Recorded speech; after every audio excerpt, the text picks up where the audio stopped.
Hey everyone, ready for another deep dive? Today we're exploring The Luminous Encounter by Mark Barnett. Oh, this one's a real page-turner. It is. It follows the Johnson family, kind of average family, but then things get wild. They discover a hidden cave. Right in their backyard. Talk about an unexpected twist. Seriously, it makes you wonder what's lurking beneath the surface of our own lives, right? Totally. It's that element of the unknown that really hooks you as a reader. You've got the parents, Thomas and Emily. They're a great mix of practical and curious. And the kids, Lucy and Oliver, they bring that youthful excitement to the story. I felt like I was a kid again, exploring with them. Me too. And the way Barnett describes the cave, it's so vivid. The crystals, the echoing silence.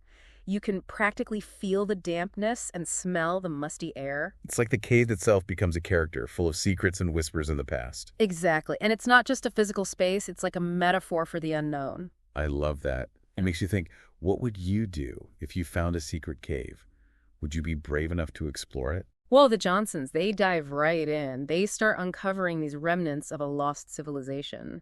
Ancient symbols, a chest full of scrolls, an old journal. It's like they stumbled upon a time capsule. Right, and as they start to decipher these clues, it just fuels their curiosity even more. And the discoveries just keep coming. A hidden garden with sunlight, a celestial observatory, and tunnels and chambers. It seems like they go on forever. Each one more awe-inspiring than the last. It makes you realize how much history and mystery might be right under our feet. It really does. But it's not just about the discoveries, is it?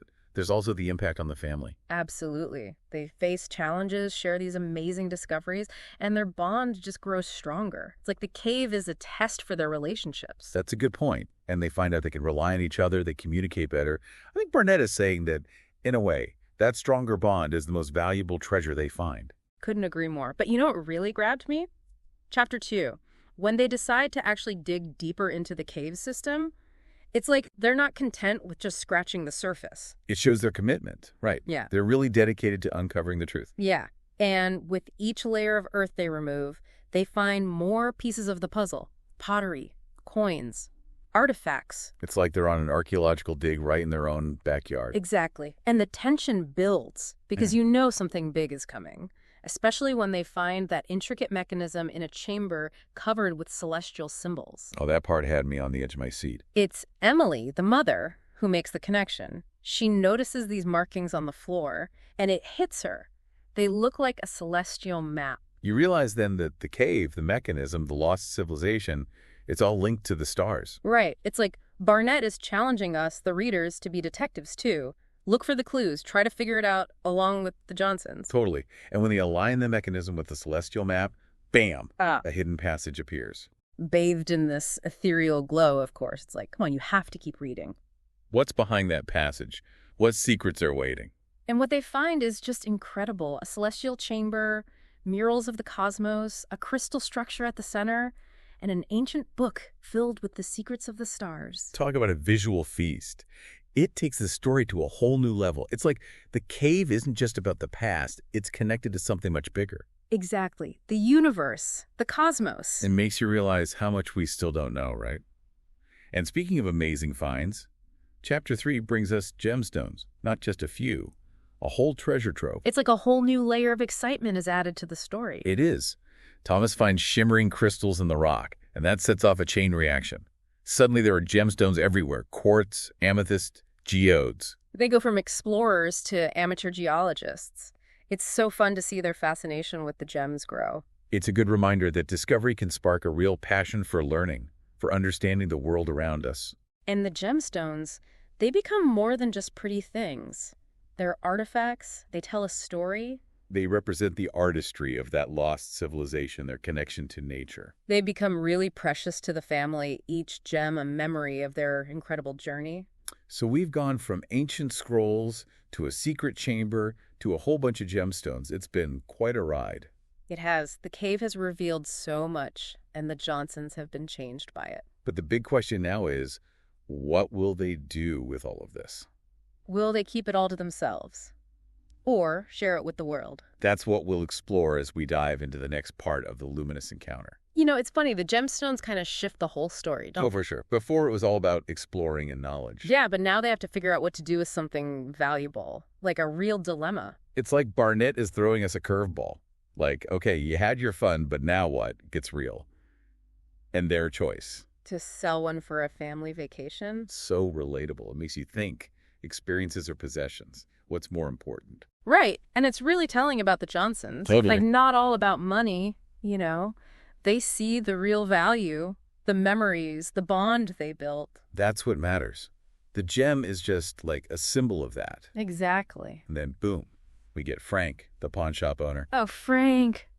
He's such a character. Total scene stealer. He brings this fun, lighthearted energy. His whole blue moonstone routine, I was laughing out loud. Me too. Hmm. But underneath all that, he's genuine. Oh, yeah. He sees that the gem means something to them. More than just money. Yeah. He even tells him to get a real appraisal. Because it's worth more than he could offer, right? Right. It's like, oh, Frank's got a heart. He does. And their quest for that appraisal leads to a detour. Yes. The detour. Classic Barnett, right? Always got to throw in some unexpected twists. And it's perfect. It shows how the Johnsons roll with the punches. You know, they could have been annoyed, Oh, totally. but they turn it into an adventure. It's a good reminder for all of us, isn't it? Sometimes the best stuff happens when you least expect it. So true. And eventually they get to the jewelry boutique. Fancy. And they find out, yep, the gem's the real deal. But what I loved, the appraiser also sees its sentimental value. It's not just about the money, it's a family heirloom, a reminder of their journey. Exactly. And then the auction. Talk about nail bite. The bids go up and up. You can feel their excitement, their dream vacation. It's happening. It's a great payoff. They've come so far. They've learned so much.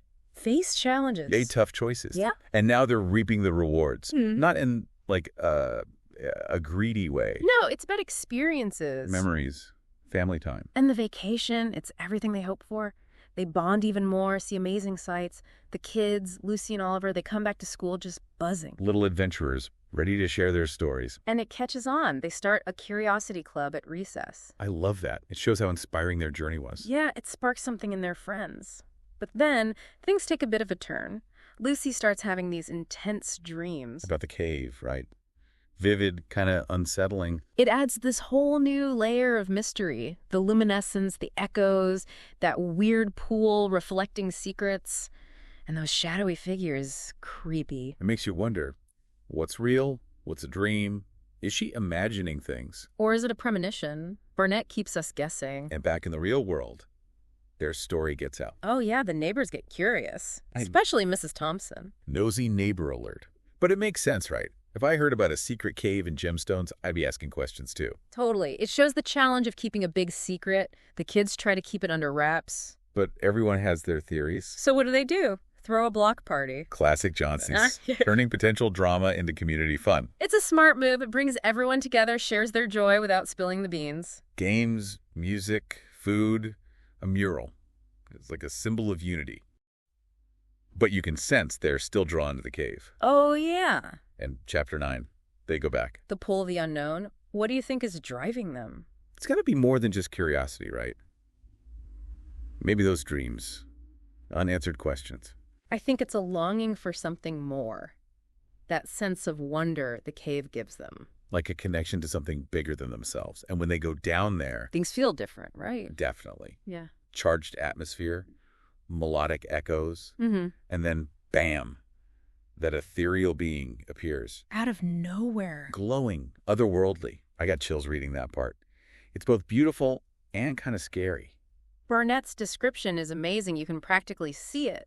And it's trying to communicate, right? Even though they don't speak the same language, they feel it.